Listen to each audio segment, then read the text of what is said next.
Bueno, ya comienzan a conectarse nuestros buenos amigos aquí a través de nuestra página Andrew Álvarez Chacrón, página oficial. Saludo a todos nuestros amigos foristas, una vez más acá con ustedes, en vivo, precisamente aquí desde la cava de Vaca Brava, en The Yard, en Caguas, acá desde Vaca Brava, pasándola bien y compartiendo este ratito interesante de nuestro segmento los lunes, La Última Frontera. Hoy estamos a lunes 27 de octubre del año 2025. Gracias, como siempre, ¿no?, por compartir conmigo toda la dinámica que aquí tenemos, ¿no?, y el análisis o el enfoque que podamos dar. Recuerde que usted debe verificar la información que aquí yo comparto con ustedes y que debemos buscar siempre más allá de lo aparente. Es decir, no nos debemos conformar con lo que creemos, con lo que nos dicen o lo que se supone que debe ser.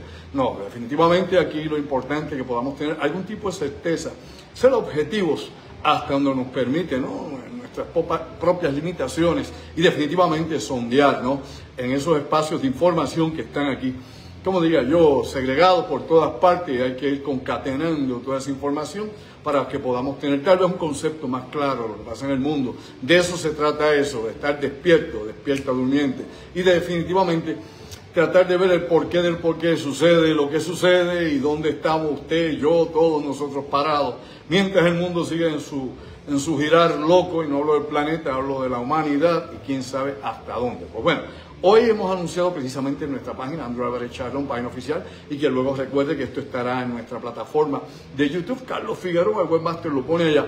Hoy estuvimos hablando precisamente de lo que tiene que ver el control climático y la geoingeniería climática, ¿no?, el aspecto militar de esto, pero también el aspecto civil. Es un tema que hemos tratado, yo creo que como un par de veces anteriormente, y que hoy pues nuevamente traemos acá ante la palestra pública, precisamente por el fenómeno atmosférico que se está dando en estos momentos en el Caribe, el huracán Melissa, clase 5, ¿no?, y que ya debe estar afectando a la isla de Jamaica y que se espera que sea catastrófico, ¿no?, un huracán mucho más poderoso que María, ráfagas de 195 millas, ya usted sabe, marejada ciclónica y todo lo que estos fenómenos atmosféricos crean, ¿no?, en el medio ambiente, la devastación misma como tal. Recordando que este es el reajuste natural del ciclo del planeta, me explico, es la temporada de huracanes, es el ciclo donde más se calienta el océano Atlántico y el mar Caribe en nuestra región, pero luego allá en el Pacífico, donde usted tiene pues otros fenómenos similares que se dan también allá, los famosos tifones allá en el Pacífico. Pero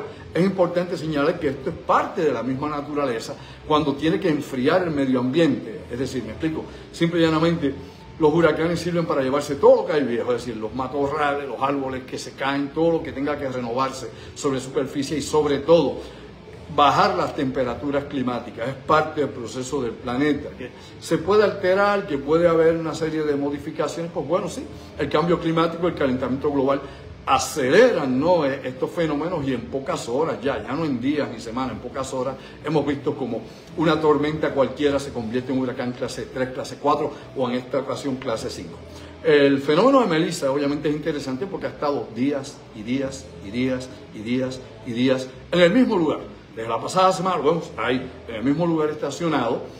Nos daban algunas explicaciones que se habían vientos cortantes, de que si alguna otra condición atmosférica, chijichijá, todo lo que usted quiera ver por ahí para abajo, pero la realidad era como si chocara con una pared y no evolucionaba obviamente en su ruta hacia el oeste. Pero ahora, lentamente, primero a una milla por hora, luego a 3 millas por hora, lentamente, pues se ha ido trasladando hacia Jamaica, hacia el norte, nada hacia el sur, nada hacia el oeste, hacia Jamaica, y luego cogerá parte de Cuba.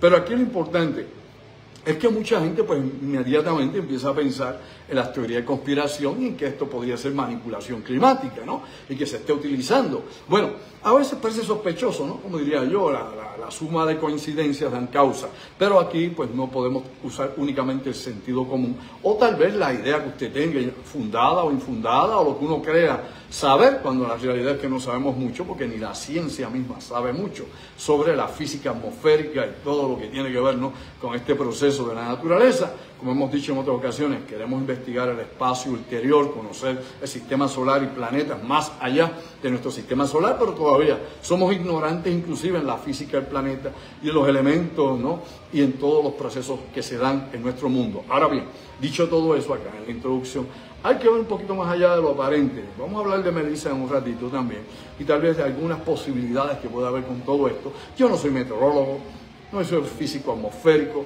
ni climatólogo, ni nada de eso, olvide y vive. Yo simplemente soy antropólogo ambiental y en alguna de las ramas, obviamente, de los estudios interdisciplinarios que tenemos que hacer para estudiar el medio ambiente, los ecosistemas y sobre todo, ¿no?, al ser humano, pues obviamente hay que investigar, hay que estudiar y hay que conocer algo de algo.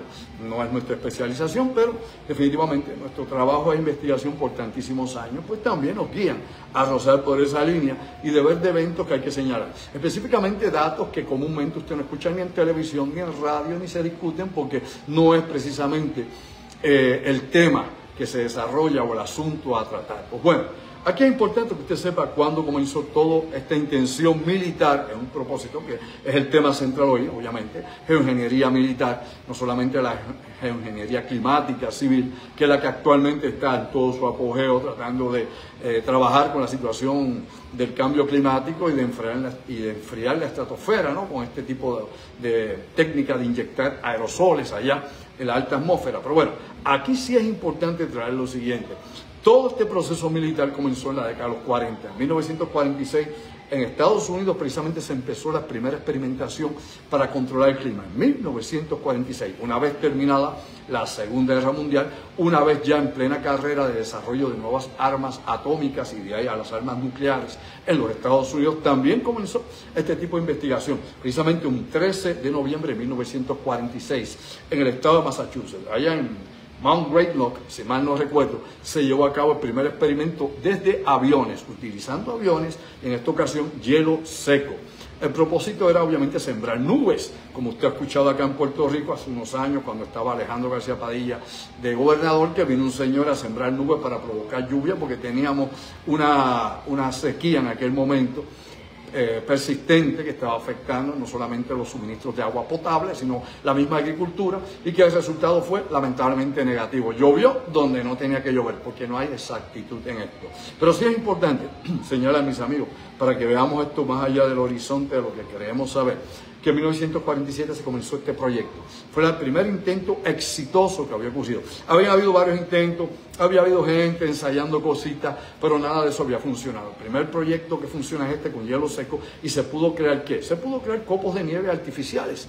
Las primeras nevadas artificiales, provocadas obviamente por la mano humana, por la intervención del ser humano, utilizando aviones para sembrar nubes. Luego obviamente, de ese primer experimento que fue exitoso, se empezó a pensar más allá. ¿Cómo podemos hacerlo esto operativo dentro de maniobras militares y dentro de conflictos activos? Y es algo que yo aquí he hablado con ustedes en otros segmentos donde he tratado la cuestión de geoingeniería y el uso militar de esta. Pues lógicamente, aquí lo hemos hablado muchas veces, comenzó la primera escalada de esto en el famoso proyecto Sirius.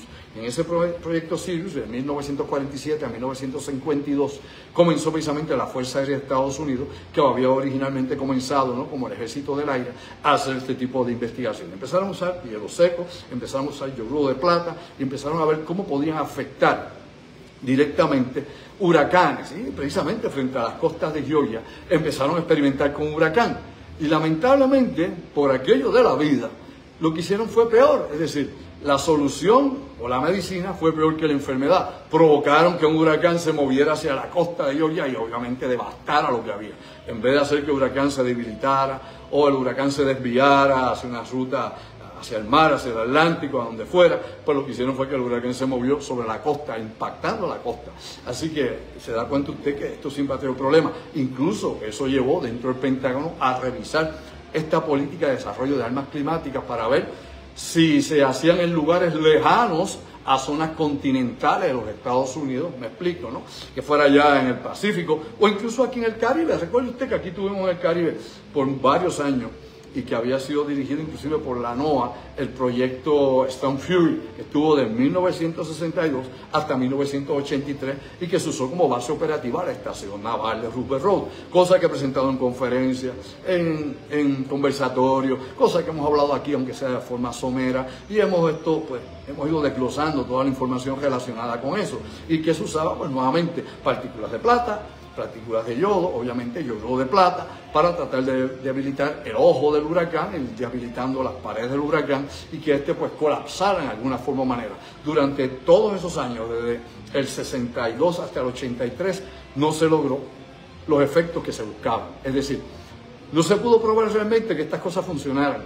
de que bombardear con yuro de plata un huracán funcionase. De hecho, hubo otro proyecto más que, gracias a Dios, no se dio, no se hizo, específicamente esa década de los años 50, que era bombardear un huracán con un arma nuclear o con un arma termonuclear, es decir, destruirlo supuestamente alegadamente con una explosión nuclear en el ojo, cosa que físicamente no era posible porque inclusive una bomba nuclear o una bomba termonuclear o una bomba H no tenía la suficiente fuerza para descomponer un huracán que produce más energía que la misma energía que libera la fuerza nuclear elemental. Pues bueno, ante esa disyuntiva, gracias a Dios, no se llevó a cabo ese tipo de ensayo, porque hubiera creado que un huracán nuclear es un huracán radiactivo, imagínense, y luego azotando costas, quién sabe de dónde, del Pacífico, de Hawái, o quién sabe si llegaba hasta Japón, donde fuera, Filipinas, name it. Pero no se llevó a cabo. Que incluso aquí la nota al cárcel de todo esto menciona precisamente que el presidente Donald Trump en su primer cuatrenio, dígame si es o no es así,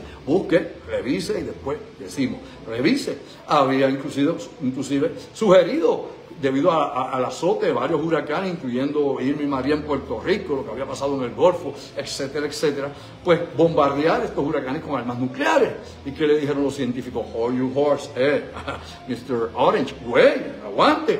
No, güey, Felipe, eso no se puede hacer. De hecho, el Departamento de la Defensa le dijo, no, señor presidente, no podemos usar armas nucleares en tiempo de paz. Y con los tratados que hay, no solamente porque vamos a violar los tratados internacionales y vamos a estar tirando estas bombas en aguas internacionales, sino que el efecto colateral de esto sería devastador, ¿no? Sería un efecto obviamente de amplia contaminación y estaremos esperando la radiactividad por donde quiera que pase el huracán. Nada inteligente, ¿verdad? Pues despierta durmiente. Bueno, la situación es que todo esto nos tiene que poner a pensar más allá de lo aparente. De hecho, aparte del proyecto Storm Fury, que mencioné, que partían desde Rupert Road los aviones y estuvieron hasta el 83 haciendo este tipo de proyectos, lógicamente la gente siempre recuerda el proyecto HART. El proyecto HART comenzó en 1993 y todavía está activo. La diferencia es que la Fuerza Aérea de los Estados Unidos, junto con otras compañías como Raytheon, que es parte del bloque militar industrial farmacéutico de los Estados Unidos, otros los contratistas que tiene, como definitivamente otras agencias que estuvieron involucradas por la puerta de atrás, como la NSA, la Agencia Nacional de Seguridad, se retiraron del proyecto y se lo dejaron a la Universidad de Alaska. En el 2015 dejó de ser que un proyecto clasificado a nivel militar y que usted en la actualidad, a través del Acta de Libre Información, puede lograr documentos, como lo he hecho yo, lo puede hacer cualquier hijo vecino, y le liberan documentos de información, e incluso no existe un solo documento, oiga bien, liberado, que esté archivado, que se le pueda compartir al público, donde se señale que haya sido utilizado para alterar el clima. En pocas palabras, no hay nada oficial que diga eso, ni de la Fuerza Aérea, ni ninguna de las compañías que trabajó allí, ni de los científicos involucrados. Toda esa opinión viene de gente que no son científicos, para comenzar, hablando en serio, ¿no? Siendo lo más objetivo posible. Viene de gente que ha escrito, que opina, que tal vez a lo mejor, y surgen todas estas teorías de conspiración. Lógicamente, siempre hay la sospecha de que esto pueda afectar de alguna manera, porque se veían efectos en el área de Alaska, pero obviamente era para estudiar la alta atmósfera y sobre todo las auroras boreales. Así que lo que se estudiaba era que las frecuencias en que estaba la ionosfera, la alteración de la ionosfera para comunicaciones, inclusive para uso de radiotelescopios espaciales, como para radares y tantas otras cosas más que tienen que ver con la tecnología militar de este momento en que estamos aquí. Así que hay que entender las cosas de la manera más objetiva posible, con los datos que hay, no, qué sé yo, con la paja mental que él me dijo, yo leí acá, tal vez, pues cuando usted busca, como he dicho tantísimas veces, y repito por enésima vez, la fuente de información de los que saben, o de los que hablan de este tipo de cosas, primero no tienen ni la preparación ni la experiencia, y las fuentes siempre son nebulosas y nadie las conoce. Y si usted parte de esa premisa, pues obviamente va directo al error. Hay que tratar, ¿no?, de investigar lo más seriamente posible, de que hay áreas oscuras, oiga bien, de que hay áreas oscuras, de que falta información, esos vacíos y tantas cosas más, es lógico que sea así, porque es parte de que de los proyectos clasificados, de los proyectos top secret del Departamento de la Defensa, e incluso, eso son los de la Fuerza Aérea. Están los otros proyectos de control del clima, ¿de quién? De la Marina de Guerra, porque Storm Fury era parte de la NOAA, era un proyecto de la NOAA, era un proyecto de la Marina, el que se llevaba a cabo aquí en Rupert Road, y era obviamente combinado entre científicos y lo militar. Pero en este caso la Marina tiene otros proyectos también activos. Recuerde usted que aquí hemos hablado muchas veces también del proyecto Popeye. ¿Se acuerda usted Popeye fue el proyecto aquel de estar bombardeando y estar sembrando las nubes en Vietnam para romper obviamente el cruce de Ho Chi Minh de 1967 a 1972. Se llevó a cabo esta operación y de esa operación hay una cantidad enorme de documentos. Tom Fury y de Popeye, o Popeye en español, usted puede conseguir todo, haga el search y se da cuenta que ahí está todo ese material que es importante. Pero bueno, la gente siempre se va a preguntar, ¿realmente hay algo, no hay algo por el cual preocuparse? Y la realidad, no importa lo escéptico que sea o quien crea que tiene toda la información, la realidad es que sí hay algo que preocuparse. Recuerde, yo le planteo los dos lados de la moneda. No exagero ni me voy al amarillismo, pero tampoco me pongo en la negación y de espalda a la verdad, porque hay gente que está en negación total y no le entra acá ni siquiera voltaje 220. Pero sí es importante, de nuevo, recalcar esto. Hay un tratado para evitar, supuestamente, que haya la manipulación del clima o del medio ambiente. Es el tratado ENMO de Edmond. Ese tratado, recuerden, ENMO de Edmond. Y ese tratado se firmó en 1978 allá en Nueva York, en el edificio de las Naciones Unidas. 70 países firmaron ese tratado juntos, lógicamente, con los Estados Unidos, con la Unión Soviética y con el Reino Unido. Esos tres países en particular estaban a la vanguardia en aquel momento en el uso y desarrollo de tecnología para modificar el clima. ¿Y qué pasa? Pues bueno, se trae esto a la palestra pública, se discute a nivel internacional la gran preocupación que había por las sospechas de que había manipulación climática, obviamente por querellas o denuncias que había hecho la Cuba de Fidel Castro de que Estados Unidos le estaba modificando el clima y que estaban destruyendo las cosechas de tabaco, que estaban afectando con inundaciones zonas de caña, etcétera, etcétera.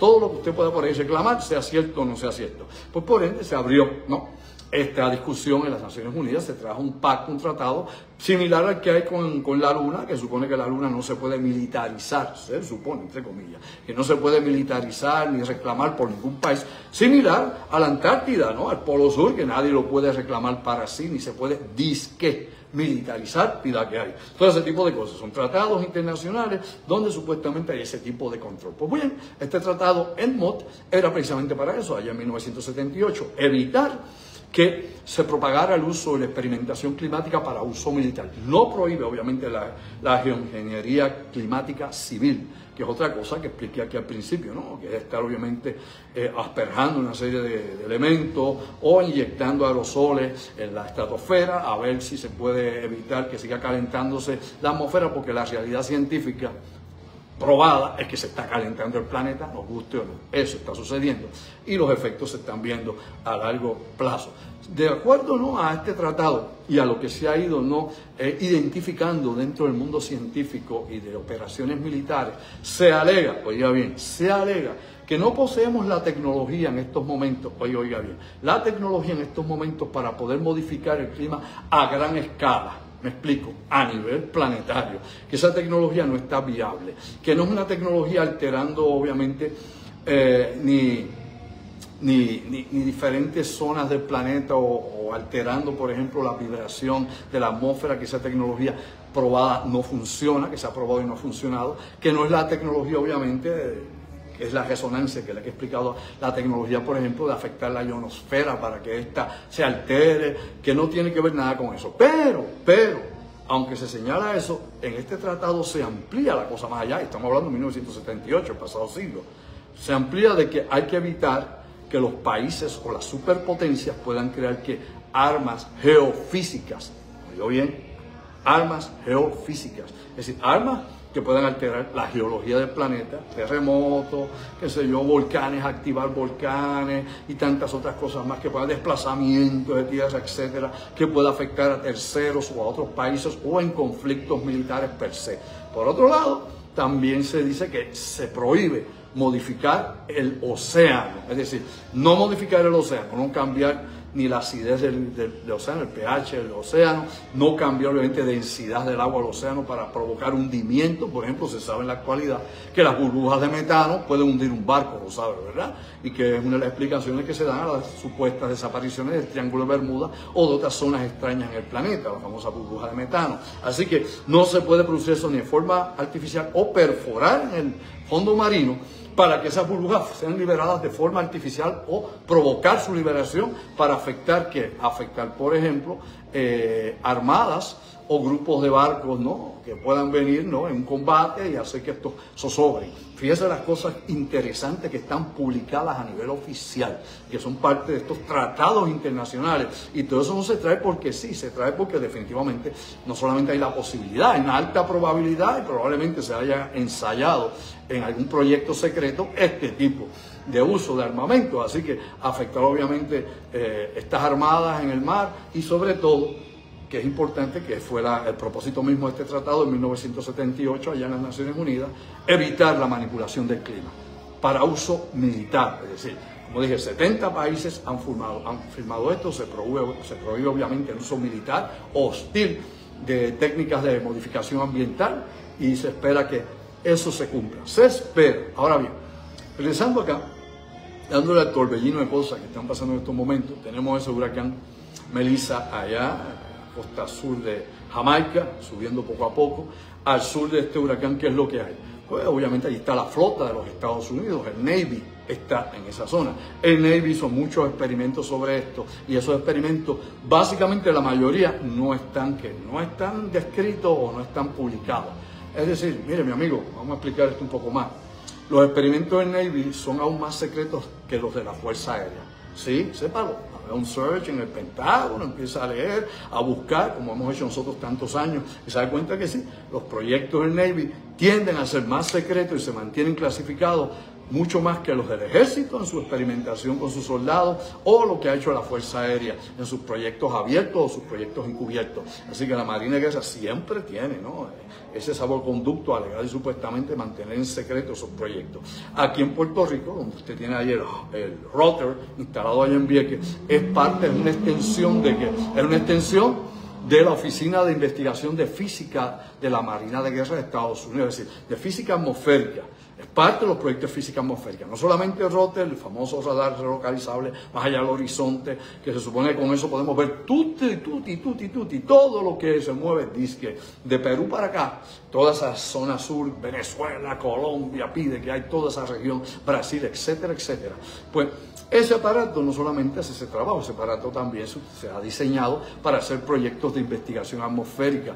Ya no tenemos, por ejemplo, el radiotelescopio Arecibo, que era un calentador ionosférico, que servía para experimentos, no solamente, perdonen ustedes, civiles, sino experimentos militares y para proyectos de inteligencia. Eso está más que descrito, ¿no?, en la documentación que usted puede conseguir. De hecho, información liberada por el Pentágono, información liberada por la CIA, como he dicho, en la Biblioteca del Congreso hay muchísimas fuentes que usted en este momento, terminando aquí, puede accesar y verificar lo que le digo. Esto no es cuento de camino. Así que usted se da cuenta que, una vez más, Puerto Rico fue epicentro de todo tipo de actividades y de proyectos militares. No solamente de esos proyectos militares, sino también de programas de inteligencia para sondear desde ese radiotelescopio lo que pasaba en otras partes del mundo, y esto lo hemos explicado en otros segmentos de La Última Frontera. Ahora bien, ahí está Melissa, desde el 2 de septiembre, dígame si es o no es así, use, ¿verdad?, hasta donde la lógica nos puede llevar, porque no hay una evidencia certificada, ni una prueba física, y nadie la puede poner, pero es interesante que este año no nos ha tocado ni un ventorrillo. Es decir, este año desaparecieron completamente las tormentas plataneras acá en Puerto Rico. ¿Es o no es así? Desde el 2 de septiembre, que septiembre es el mes pico, ¿es o no es en Puerto Rico? No, usted busca la estadística, ahí está el pico. Agosto es activo, pero ni octubre ni agosto comparan con septiembre, históricamente hablando, en la cuestión de tormentas y huracanes, afectando directamente a la isla de Puerto Rico. Pues bueno, aquí llegaron los Marines, aquí llegó el Navy, aquí llegó todo el mundo, los aviones, todos empezaron a llegar desde el 2 de septiembre. Por alguna razón, coincidencia, qué sé yo, sincronismo, usa un término, ¿verdad?, de suma de coincidencia, o lo que sea, o la naturaleza, o Dios sabe quién. Todos los huracanes curvearon, ninguno entró por nuestra zona, ninguno es ninguno. Todos usted los había anunciado y subían. La alta presión que está en el Atlántico más al norte los desvía para arriba porque los huracanes se atraen por bajas presiones, se repelen por altas presiones y toda la física básica de la meteorología. Pero bueno, por ahí van. Nuevamente, no estoy teniendo una teoría de conspiración, es una observación.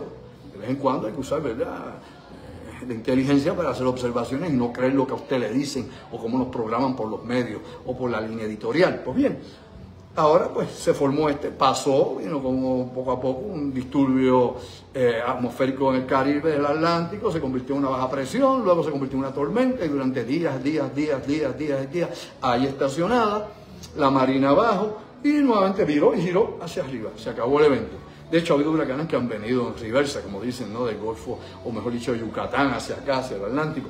Pero bueno, es meramente una observación curiosa. La Marina de Guerra experimentó por muchos años con eso, poder tener que control de aire, mar y tierra para operaciones militares de alto nivel.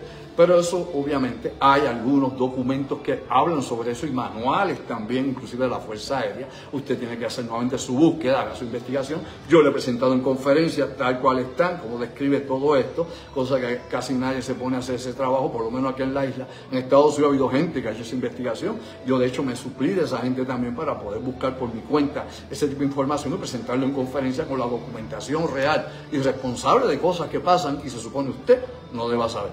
Recuerde, ya terminando acá, vamos a ver qué pasa con este huracán, vamos a ver qué pasa con la operación en el Caribe Hammer, qué pasa con la Marina ahí, y qué pasa con Venezuela, inclusive con Colombia, que está ahora, como digo yo, en la lista negra. Vamos a ver que estas cosas pasan acá en el Caribe y cómo se manifiesta y evoluciona la situación. Pero también les recuerdo que estamos, oiga bien, el 8, sábado 8. Usted quiere saber de estas cosas más, quiere verlas, que no le digan, verlas, y preguntarme directamente. Yo no puedo hablar aquí lo que puedo hablar allá, y eso es elemental. Pues bueno, el día 8 de noviembre, sábado, estaremos en Café Sí o Sí, ¿dónde? Allá en los Borinquen Towers, en la avenida Roosevelt, acá en San Juan, en el área metro. Estaremos a las 8 de la noche en Café Sí o Sí presentando Puerto Rico Black Code, lo que se supone usted no debe saber. Puerto Rico Black Code. Ahí vamos a estar presentando audiovisual este conversatorio. Vamos a hablar de proyectos, vamos a hablar de programas, vamos a hablar de instalaciones, vamos a hablar de todas las cosas que se corren actualmente en Puerto Rico, las que hubo, algunas de las que hubo anteriormente, que no puedo mencionar ni las de ahora, ni las de antes, ni las que vienen por aquí, si no me quedo sin página. Me pasó ya anteriormente con 2 páginas y me pasó también en YouTube, pero bueno, aquí nos vamos protegiendo un poco, pero allá hablamos lo que nos da la gana. Usted pregunte lo que quiera, yo le contesto todo lo que pueda haber por ahí. Así que estaremos el 8, sábado 8, Café Sí o Sí, acá en los Borinquen Towers, aquí en San Juan, presentando Puerto Rico Black Code, Código Negro en Puerto Rico. Y esa conferencia se repite, que es la segunda parte de Black Code, la primera la dimos en Guayama, y hace meses la presentamos también ahí, la primera parte en Café Sí o Sí, también en Arecibo. Pues bueno, el 8 vamos a estar acá en el área metro, y el 15, el otro sábado que le sigue, vamos a estar en Arecibo presentando Puerto Rico Black Code, segunda parte. Ya dimos la primera en Arecibo hace varios meses, vamos a la segunda parte, pantalla gigante tipo cine, y usted va a poder preguntar sobre todos estos asuntos, y va a haber cosas que la prensa no presenta, ni nadie más aquí investiga, ni de casualidad. Despierta durmiente. Teléfono contacto, pues hay que separar su espacio. Usted llegué, no, si no está ahí, no voy, Felipe. Puedes rezar un rosario si quiere, pero no voy. La realidad es que para poder separar tu espacio, tanto para San Juan, el sábado 8 de noviembre, como el 15 de noviembre, sábado en Arecibo, el teléfono es el mismo, 787-579-8600. Apunta, reserva con tiempo, los espacios están yendo rápido, te lo digo desde ahora, adelanto, va a estar sold out como siempre, pero bueno, el teléfono es 787-579-8600. Recuerda, 579-8600, separa tu espacio con tiempo. Puedes enviar mensaje de texto a ese teléfono o llamar en horas laborables, te van a atender siempre y te van a explicar todo de la A a la Z. Así que gracias, mis amigos, estaremos el miércoles en Pensando en Voz Alta, yo bajando de la isla, ¿no? Bueno, en la isla estamos, pero bajando de otra zona de la isla de trabajar, para entonces paramos un momento y platicamos un rato en Pensando en Voz Alta los asuntos de impacto que están ocurriendo aquí y ahora. Así que te lo digo una vez más, sayonara, ojo visor, hoy en tierra, dale un like a esto, comparte el material, no tienes que pensar como yo ni opinar como yo, meramente verifica lo que te dije y llega a tus propias conclusiones si es eso lo que buscas o lo que quieres. Lo importante es que despertar. Sayonara, te me cuidan.